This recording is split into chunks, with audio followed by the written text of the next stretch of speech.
What's going on, guys? This is Rob, and I figured if I'm going to start doing face cams, I should probably make myself look presentable as opposed to just looking like a woolly beast. Disheveled and scraggly looking mustache and a beard and so on and so forth. So I've shaved and all that kind of good stuff. And as you guys notice, I've made some changes to the layout. A lot of you guys said that it was kind of difficult for you to see what it was that I was talking about when you were on your mobile phone. And some of you guys really thought that the idea of having links at the bottom were just kind of pointless. So I went ahead and just switched things up, changed things up, and things are pretty obvious at this point. But what you'll also find here is that the suggested video will pop up and then it will stay until the next suggested video pops up. That way you guys will have plenty of time to decide whether or not the video that I've suggested is something that you might want to check out or something like that. So what we're going to be doing in this video is we're going to be focusing on the whole 50,000 years into the future original sin portion of the Avengers. A lot of you guys had a lot of questions about this. A lot of you guys wanted to know what in the world was going on with the time gem sending Captain America and his handful of the Avengers into the future and what that all meant. One thing to keep in mind is that, again, what we're going to find here in this video is that it seems as though some of the worlds that we're going to see are going to be part of Secret Wars. That is to say, we're kind of getting a preview here, but we don't know this for a fact, so I wouldn't swear to it. But what happens the way the story initially kicks off, and again, I'll have a reading list down below, but I'll also have the actual comics listed here in the video, is that Captain America, after having been exposed to the memories of the Watcher, as we discussed on the previous video, recalls the entire thing of the incursions, having his mind wiped and being banished from the Avengers, or I'm sorry, the Illuminati. And so what he does here is he effectively brings together a group of Avengers. He brings together Hawkeye, Thor, Hyperion, Starbrand, who we haven't talked about yet, as well as Hyperion. We need to do a video about him, and I guess a couple other characters. But basically, he brings them together for the purpose of confronting Tony Stark. And so what happens here is that when they meet with Tony Stark, immediately Captain America starts tearing into him, basically saying that he remembers everything, that he knows what it is the Illuminati are doing, and that it has to come to an end. And so in response to the kind of, I guess, accusatory tone and the I guess, presumed violence that Captain America intends to impose on Tony Stark activates a multitude of artificial Tony Stark robots, of Iron Man robots. And so what happens is they immediately engage in combat with the Avengers. And so basically we have Iron Man and his AI robots versus the Avengers. But what happens is that in the midst of this conflict, the time gem suddenly reforms. Now, we don't know how it was this happened. We don't really even know why, or at least as far as I've been able to tell, we're really not given a reason why. It's simply just there. And what happens is it yanks them 48 years into the future. Now, when they go 48 years into the future, they encounter what's called the Avengers Union. And what this is effectively a new version of the Avengers. These are people who have taken over the role of being Avengers due to the fact that the other Avengers have aged or have been killed. Starbrand, for example, had been killed and he had simply passed his powers on to another person. But Hawkeye is older here. But Hawkeye is really kind of a kicker here. The reason being because as far as he explains it to us, this is the furthest he ever made it, indicating that what had happened was that this has happened before. This is something that's taken place before. It's basically a paradox of sorts. And so what he does is he immediately attacks Tony Stark. And the reason why he attacks Tony Stark is because as he describes it, Tony Stark had basically engaged in a set of actions that led to a multitude of people dying. Now, what seems to happen here, or at least what we can really kind of infer here, again, a lot of this stuff really isn't answered, is that when this initial trip to the future had taken place before, that Tony Stark had stayed with the group. He had traveled forward into the future with the group. And when he did, he had left the Illuminati behind. And as a result, presumably, there was an incursion on Earth 616. The rest of the Illuminati weren't able to stop it without Tony Stark. And so the result was that planet Earth was destroyed. But again, we don't know because this Earth is here right now. So we don't know if this is an alternate reality, or at least we don't know that yet. We'll actually find that out once we see, well, I guess once we get involved with Franklin Richards and the whole futuristic thing. But nonetheless, what Hawkeye also does here is he whispers something to Captain America, and we don't exactly know what this is. We really won't find out until the end of this story what it was that he had said to Captain America. But what happens is that the time gem reforms. Now, this usually takes place about every 15 or 20 minutes after the arrival of this group to a new time. And so what they ask Hawkeye is where it is they're going next. And Hawkeye says he doesn't know. This is the furthest that he's made it. And so once the group is yanked into the future, they end up 422 years into the future. Now, when they end up 422 years into the future, what we also find is that Hawkeye, as part of the Avengers, the younger version, is basically dissolved. He seems to age extremely fast into a skeleton and presumably die. We're not 100% sure about that, or at least, again, we won't find out until the end of this. But what happens here is the remaining group of the Avengers, Hyperion, Thor, Black Widow, and Captain America and Starbrand. They basically are, I guess, isolated to a cube of sorts. When they land in this future, they're stuck in a box. But what we also do is we see that Hyperion senses some changes in the sun, and Thor senses, I guess, growth in the Tree of Life to basically indicate how much time has passed. And so they hypothesize somewhere around 400 years. But then we also see they encounter some robotic versions of themselves, some robotic versions of Avengers who look different and were designed to look that way.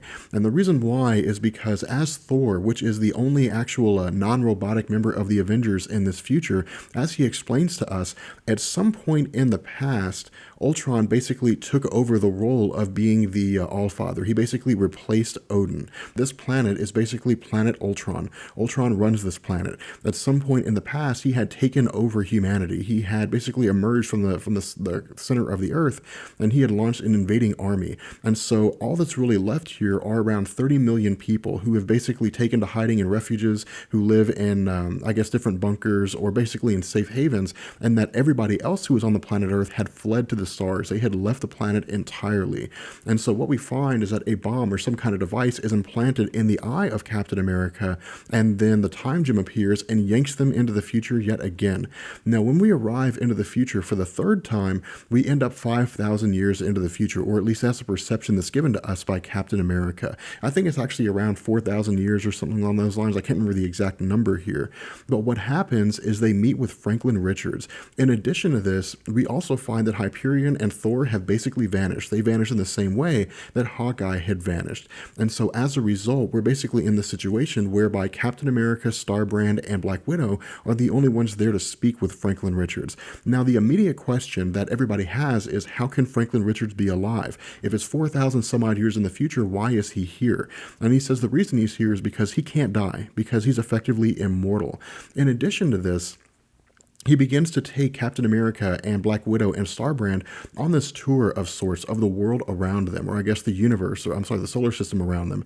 And what we learn is that 5,000 years into the future, that the planet Ultron is basically gone now, that instead humans and androids are living in harmony with one another. This has basically ushered in this uncharted era of peace, something that's never been seen before, and that working together, humanity and androids have basically begun to implement this sort of single society, that is to say, a society whereby you have this merging of humans and androids into this sort of hybrid, which will eventually begin to take form later on, or I guess come to its fruition later on. But what we also find here is that there's basically an Avengers world. This is I guess, a base of operations the size of a planet, maybe a little bit bigger, that is a kind of multiversal guardian group. Now, the question that Captain America asks Franklin Richards is, how is it that this world exists in the first place? How is this universe here if it's 5,000 years in the future and universes are being destroyed left and right due to the incursions? And what Franklin Richards says is that the multiverse, that universes will evolve. And so this seems to be Franklin Richards telling us that this is what one of the worlds will look like after Secret Wars ends, when we're basically in the new Secret Wars universe. But again, as far as I know, Hickman hasn't really come out and said this is the case. This is really something that we just kind of have to infer from the information that's given to us. But in addition to this, what Franklin Richards does is begin giving Captain America answers. And one of the questions that Captain America has, or I guess one of the questions that's offered to him by Franklin Richards, is what the source of the incursions is, about why the incursions happened in the first place. Captain America turns down this line of questioning, and instead, he says he wants to know how to stop the Illuminati. And Franklin Richards says that's not going to happen. There's no way to stop the Illuminati, and there's no way to stop the incursions. It's inevitable that it's going to happen. And so ultimately what we find is that the time gem reappears once again and basically yanks everybody into the future for a fourth time. But one of the other really cool things here is we learn that this sort of platform, this sort of ship they have been riding on the whole time, had this massive tree. And this massive tree is actually an evolved version of Groot that's 5,000 years old, or 5,000 years older from the way that we had last seen them. Kind of a, I guess, a little bit of comedy that was thrown in there by Jonathan Hickman. But nonetheless, what we find is that the fourth time the group travels into the future, they actually get yanked about 50,000 years. But the difference here is that everybody except for Captain America ends up being dropped off. They end up, I guess, transitioning or dissolving or aging or what have you. And so Captain America is the only one to actually see what the world looks like 50 or 51,000 years in the future.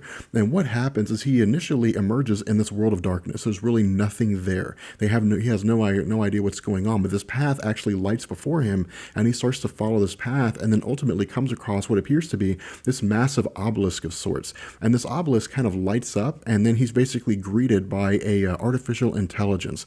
And what this artificial intelligence tells him is that when Planet Ultron had basically been eradicated, when Planet Ultron's time had passed, that this single seed of artificial intelligence had survived and basically began to kind of grow, began to kind of evolve on its own.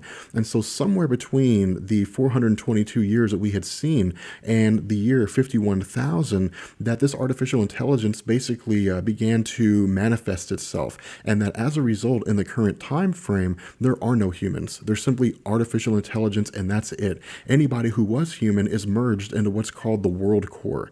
And so what happens is they immediately begin to try to set about taking Captain America's consciousness and adopting it into the World Core. But then we also see that this bomb that was planted inside Captain America emerges and then corrupts the World Core.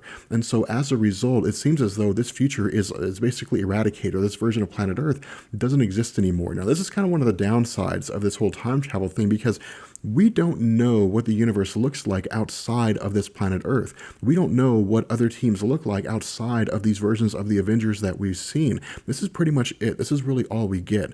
And so as a result, Captain America travels into the future one last time, and he basically reaches the end of time. He reaches what appears to be the end of all things. He encounters Iron Lad, he encounters Immortus, and so on. But ultimately, with these three people who are looking upon Captain America, the idea here is that if time is going to come to an end, they would rather mold it in a way that benefits them. And so what they do is they encase the time gem inside of I guess, an element of non-time, meaning that the time gem can't function. And so ultimately, Captain America seems to be stuck in this future. In addition, they say they intend to keep him here. The reason being because, as far as their calculations have told them, allowing the Illuminati to go through and try to end worlds to stop the incursions is the best course of action. And so as a result, they intend to keep Captain America there. And so Captain America effectively breaks free of the hold from Immortus and Iron Lad and so on. And as a result, he basically jumps back into the past, or is sent back into the past using the time gem. And so what happens here is he basically recalls what it was that Hawkeye had told him during their first trip into the future. And what Hawkeye had said is that he basically had a handful of options. The first option was that he could help Tony Stark, I guess, in the incursions. He could help him destroy the worlds. The second thing is he could do nothing. But the third thing he could do was kill Tony Stark. And so this is the plan that Captain America has. And this is why, once Original Sin was over, we suddenly jumped into the Avengers when they were hunting down the Illuminati. This is why all that stuff began to form. So, I hope that made sense to you guys. Time is... When Jonathan Hickman writes stories about time, it can be... Oh man, it can be really, really confusing. But the stories are really, really cool in terms of the individuality of each reality that we come across and so on and so forth. So, I hope that made sense to you guys. If it did, let me know. And again, give me some feedback on what you guys think about this new layout. And yeah, so I will catch you guys later. Peace.